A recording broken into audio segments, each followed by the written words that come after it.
It's going to be wall-to-wall cats today, whether we like it or not.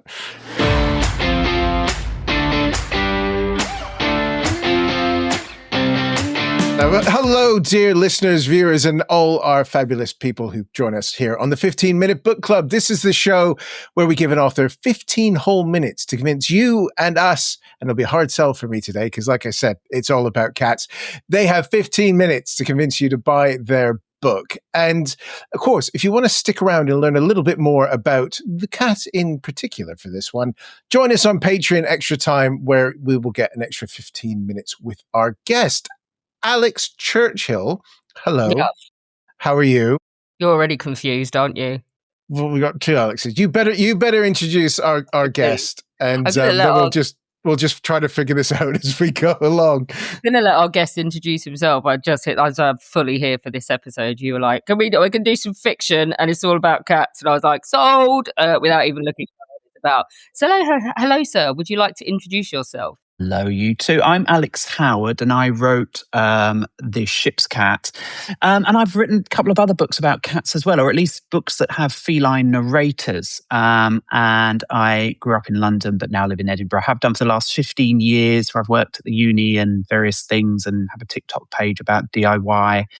I wear many, many hats, some of them with cats in them, many of them with cat fur on them. And that is basically me in a feline-shaped nutshell. The latest one is The Ship's Cat, which is coming out. I keep forgetting this.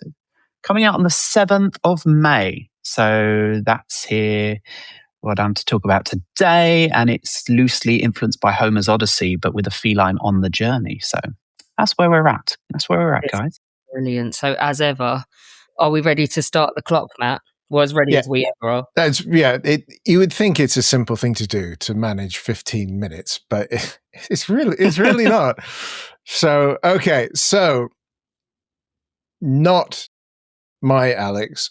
This is going to go NMA. I should be not my Alex. NMA and then Alex and NMA. NMA is hard to say as well. Yeah. No, don't do that. Isn't that something else? No, that's okay. We won't do that. That'll set off all the algorithms. Right, your 15 minutes about cats' odysseys on the Ship's Cat begins now. I think perhaps it's probably safe, instead of asking you about this particular book, because as you say, this is not the first time you've had a feline narrator. What was your sales pitch with your agent/publisher when you decided that you wanted to start writing books where the cat is the narrator, which I'm 100% here for, by the way? It was very twisty-turny, I have to say. Going back to my first book, The Library Cat, was in 2016, and I was still a sort of bumfluff student, really. I'd just started writing a blog about a cat who wandered into a library in Edinburgh. A bit like who Reggie has to contend with, Alex, in your setup. Yeah. So I'd written this blog, and I kind of had these pieced together bits of sort of kind of thoughts that this cat had in the local sort of vicinity that had kind of gone viral. And the first agent, absolutely loved it, pitched it round, no one bit. Then I pitched it round myself, and someone did bite. And I remember the thing he said was, which is all quite venal and very kind of commercial. He was a lovely man, but he was like, let's make this the second Grumpy Cat. You'll remember Grumpy Cat a few years back, that cat in America that went viral. This was 2016, so it was like before TikTok, and, the blog had started sort of 2013, which was sort of when, I suppose, Facebook was in its zenith. But I think there was a sense that with my publisher that it was a kind of unique take on local antics of student life seen through a cat. Look at that cat. Reggie, my boy. Right on cue. Oh, is that a camera? Is it for me? No, it's not. It's not. Be gone. I'm actually feeling my eyes starting to swell up just from all the talk about cats so far. You've not paid any attention to me all day long. What are you doing? Yeah. You're eating up the clock, Reggie. He knows. He knows. So this one is The Ship's Cat, isn't it? So for the benefit of everybody who's wondering, especially if they're listening to this and thinking, what's a Reggie? That's my cat trying to gate crash this. What's the premise of The Ship's Cat? The premise of The Ship's Cat is a cat who's a right diamond geezer. He's a Cockney cat from London. You don't know who his background was. He's a stray, very much a stray. And for reasons that are quickly deduced, he finds himself accidentally in the hold of a plane because he's a very curious cat. And he finds himself abroad. And he knows he's got to get home. And it's his journey home, the journey of self-discovery he goes on, and the people he meets that become the sort of meat of our story. And loosely, I have based it around the Odyssey, i.e. Telemachus following basically the path to get his father home from war. I just love that as a structure. So with each sailor he confronts, he finds a bit more about himself. He lets himself become a bit more vulnerable around humans, a bit less swipey. So until eventually we end with a cat who's really quite changed from the Cockney diamond geezer who we set out with, who looks like he's never going to let a human touch him, let alone sit on one's lap. So I love that your cat, Alex, is called Reggie. I mean, my God, why didn't I call my cat Reggie? Would have been perfect. I mean, I think, Reggie, Ronnie, and Archie, who I went with, are proper like your token central, stereotypical East London cat names, which, So that is the ship's cat in a nutshell. It's a kind of modern retelling of Homer's Odyssey, but with a cat in the driver's seat or in the helm, I suppose you'd say. To be fair, the algorithms are going to be loving this, providing you make sure you've got Cat's Odyssey in it with the film coming out in July as well. Yeah, it's good. It's perfect timing, mate. Well done. I do you know what? And I only discovered that a couple of weeks ago because I am not a big film person at all. It was actually my agent, lovely Ed Wilson, who said, "Do you realise this is happening at the same time?" Struck a blind at that. So it might be, as you guys know, getting the zeitgeist with books is very, very hard and hitting that moment, the right time. And it's something that you're almost doomed to fail at if you try and seek it out. It's got to happen by chance. So how do you, I can't believe I'm asking this question. How do you get into the mindset of a cat to write a story from a cat's idea? Is this just a lifetime of having cats and wondering what the hell is that cat thinking? Or what research goes into getting into the head of a cat? It's a very good question. And again, it was by accident. I'd tried to write other books before this. Many of them didn't get published. Do you know what? I kind of slightly loathe to say it because it's a very hackneyed trope that authors say, but it's the thing that I was just doing for fun. It's the thing I was doing as kind of procrastination from other writing I should be doing. In that time, it was a PhD. I just found that talking from the perspective of a cat gives great license to cover topics which might otherwise you might have to navigate very carefully. There's a constant humor. There's a constant comedy, just as a baseline that you can always fall back on because you're a cat that it has thoughts. And cats also lend themselves to getting into kind of mental fogs and kind of confounding because they are so curious and perceptive as beings. You can put a speech bubble over a cat and there was always something that could go in it. But it all started with this blog, as I say, which went on to become the Library Cat. Then I wrote the Ghost Cat. And it was really the Ghost Cat which sort of put me on the map as an author. The other one sort of limped along. It was fine. And then the Ship's Cat, I decided to go this completely different route and write about a cat that wasn't a pious, educated, suet-eating, Victorian, stuck-up, snooty one. That was a right hissy, difficult, nasty one in a way. Not nasty, but, scrappy. So I completely got into it by accident. I was writing a blog to procrastinate from doing my uni work. Is how it happened. I love it. Like, tell me that your PhD is in cat behavior. Oh, wouldn't that be great? No, PhD's on mid-20th century poetry. John Betjeman and Philip Larkin, who liked animals, to be fair, but I definitely wasn't a cat Fruit Loop before this. Do you know what I mean? I had a cat growing up, but I wasn't a stalwart animal person at all. This sort of found me, and again, another slightly hackneyed trope that authors come out with. It sort of found me. I just found that this was a style that I could confidently enroll myself in as a writer, whereas other voices just wouldn't quite work. No, go ahead, Matt. No. I was going to say, like, tantalise the reader. Tell us some of the places that your ship's cat goes. So, another side to this is I used to work on boats. I sailed across the Atlantic when I got a call one day in the middle of uni saying that a crew member had fallen ill, and there was a boat in Antigua that needed to set sail across the Atlantic, and it was an old person who lived down the road from me growing up who'd become a sailor. Complete and utter surprise.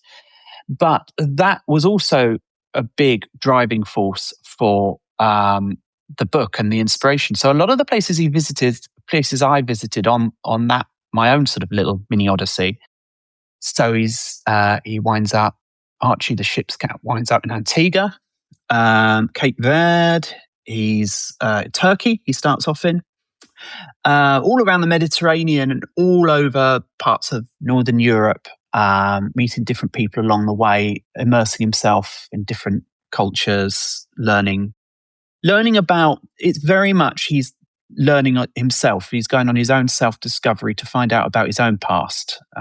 It's a book about trauma in a weird sort of way. It sounds ridiculous, but this cat is a sort of proxy for, anyone, I hope, who feels misunderstood, out of place, and like they haven't had the upbringing or the start that they deserved and are shaking their fist at the world, and how that can change with love and kindness, So yeah, Cape Verde, Dalaman in Turkey, Rhodes, all places I went on that boat where I was sort of hired as a deckhand in 2008. You've said you sort of framed it around the Odyssey, and famously in that Odysseus has angered a fair few gods. Does your poor old Archie anger higher beings along the way to make his journey a little bit more tricky? I mean, he does, because as we quickly find out, he's polydactyl and has magic powers at sea, which is something he grew up not knowing. And at first he doesn't know why things are going awry, nor does the reader. And he doesn't know quite whether he's giving a positive influence in the world around him or a negative one. So he does anger some gods along the way, and some gods entice him along the way, noticeably the sirens off Sicily. And he's, as a sort of it was quite fun having the perspective of a very, very kind of, I suppose, working class voice, East London. My parents both from East London, thereabouts. My brother's around East London, grew up, live around East London. It was great putting that character in that context and seeing how that bore out. It was great fun. And I found it, of all the books I've written, this was the character who, by the end, I was just like, oh, that was really fun. I sort of don't want this little Archie cat to leave. So yeah, he very much gets challenged by the gods in his own way. Love it. In terms of how you go about ending a story like this, like, did you have, like, so you've done a ship's cat, you've done a ghost cat, you've done a library cat, like, are you going to persist? I want to know in more cats, because I'm here for as many cats as possible, as everybody knows. Well, there's talk. There's talk about 2 more, and as long as I can write the sort of books that allow me to address concerns that I would otherwise, it's fresh to me and exciting to me.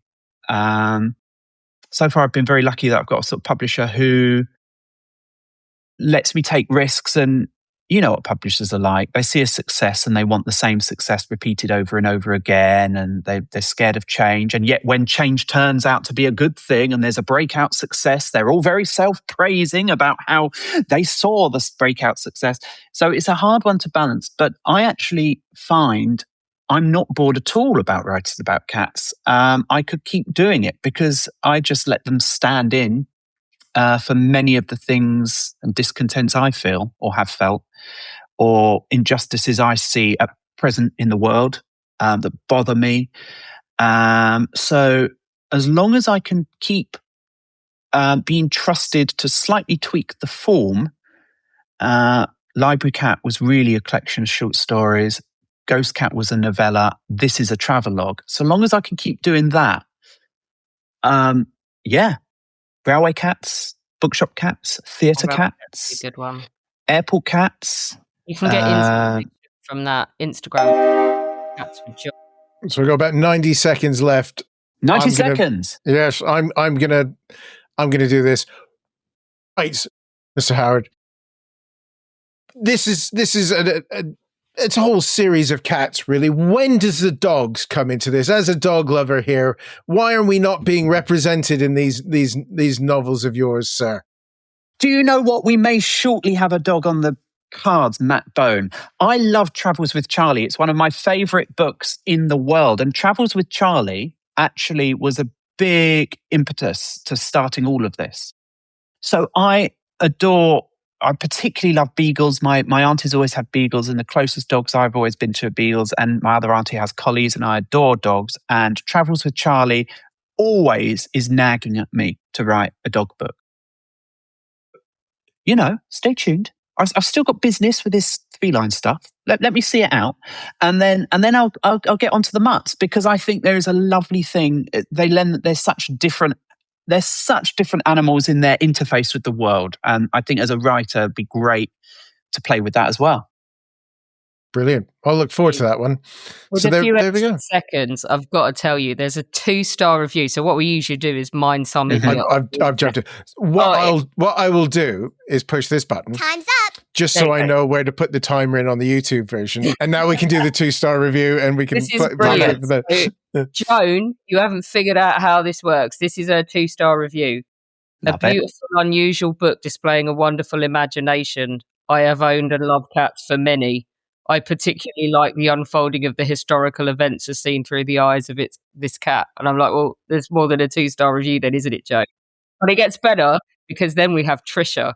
Trisha's cold. Trish is cold. The only good thing I'll say about this book is that it will fill any budding author with confidence that they too can write a book. Not you, Trisha. You can't even write a sentence. She then said, and this is vindication for you. So basically, it got allocated in her book club, so she had no choice. She says, for some reason, my book club chose it. Otherwise, I would have binned it after a few pages. Instead, I had to grit my teeth hard. So, my God. Yeah. Trish, what a queen. Writes a book, according to Trish, but Trish can't fulfill a sentence without fucking it up. So, Trish, what a queen. Yeah. To be fair, the power to them. They put their own names on it. Usually those reviews are the ones, I think they're women of a certain age who haven't. Do you know what? Do you know what occurs to me? I did a talk at a book group, and there was a Trish there. This was about 6 months ago, and I had a lovely chat with her. I'm wondering whether I said something, she went away in high dudgeon and just started to keyboard warrior slay my book. We shall henceforth regard her as Two-Faced Trish then. Two-Faced Trish. Yeah, Two-Faced Trish. And Joan, it's out of 5. Joan. It's a 5. Yeah. Well, maybe she's just like a really harsh critic. And to Joan, 2 stars is like the bomb. And 5 stars is, orgasmic or something. Yeah, 5 stars is orgasmic. It's like transcendental. It's like you need a different kind of level of existence to experience it. Yeah. So, Joan's hard to please, and Trish is illiterate. There you go. Yeah, there we go. So that is our first 15 minutes here. Alex, do you just want to author Alex, do you just want to remind us of the title of the book, give us the cat's name, and when the book is out, sir? Yes. So the title of the book is The Ship's Cat by myself, Alex Howard, and it centers around a scrappy stray called Archie from East London, who finds himself on a kind of retelling of Homer's Odyssey, going across the seas to get back home to East London. But he becomes very sidetracked and discovers some things about himself and some even weirder things about the world. And he does end up back that neck of the woods, but it ain't London. Spoilers, sir. Spoilers. No, yeah. Okay, easy.